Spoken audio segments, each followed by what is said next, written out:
السلام علیکم ورحمۃ اللہ، امید ہے خیریت سے ہوں گے۔ آج شوگر کے ایک اور معلوماتی ویڈیو کے ساتھ آپ کی خدمت میں حاضر ہے، اور آج کا ٹاپک ہے DKA ڈائبیٹک کیٹو ایسیڈوسس۔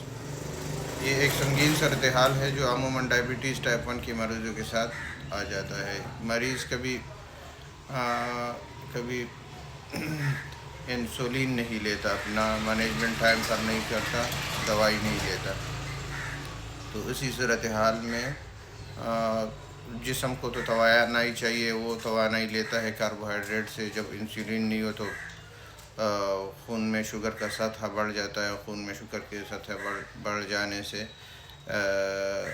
دوسری طرف جسم کو توانائی چاہیے تو وہ فیٹس کو جلانا شروع کرتا ہے۔ جب فیٹس جلانا شروع ہو جائے تو جسم میں ایک مادہ جس کا مقدار بڑھتا ہے، اس کو کہتے ہیں کیٹون، جو خون کو تیزابی کرتا ہے یا زہریلا کر دیتا ہے۔ اسی صورتحال کو KDA یا ڈائبیٹک کیٹو ایسیڈوسس کہتے ہیں۔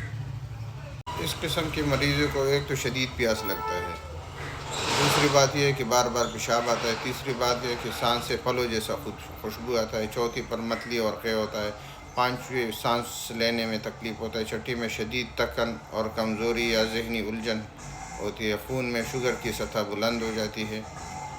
اس کی وجوہات میں کیا ہے کہ بھائی یہ ہوتا کیوں ہے؟ تو یہ اس طرح ہوتا ہے کہ آپ کا مریض کبھی انسولین لینا بھول جاتا ہے۔ دوسری بات یہ ہے کہ کسی بیماری یا انفیکشن کی وجہ سے، جیسے نمونیا ہو گیا یا UTI ہو گیا، یورینری ٹریک انفیکشن، اس سے بھی انسولین کا اثر کم ہو جاتا ہے، دوسرے ہارمون پیدا ہو جاتے ہیں اور اس سے اس کا اثر کم ہو جاتا ہے۔ دل کا دورہ یا صدمہ پڑنا اور DKA عموماً ٹائپ 1 ڈائبٹیز کی نشانی ہوتی ہے، اور یہ سب سے پہلی تشخیص ہے کسی مریض میں۔ اگر اسی طرح مریض کی مینجمنٹ کے آپ کے پاس کوئی مینجمنٹ کے لیے آئے تو سب سے پہلے ایسے مریض کو 2 کینولے لگائے جاتے ہیں، ایک دائیں ہاتھ میں اور ایک بائیں ہاتھ میں۔ ایک میں نارمل سلائن شروع کرتے ہیں، تقریباً 4 لیٹر اس کو پاس کیا جاتا ہے، اور دوسرے میں انسولین تقریباً 50 یونٹ، اور وہ بھی آہستہ آہستہ لگانا شروع کر دیتے ہیں۔ تو انسولین جسم میں شوگر کی سطح کو کم کرتا ہے اور گلوکوز کو توانائی کے لیے استعمال کرتا ہے۔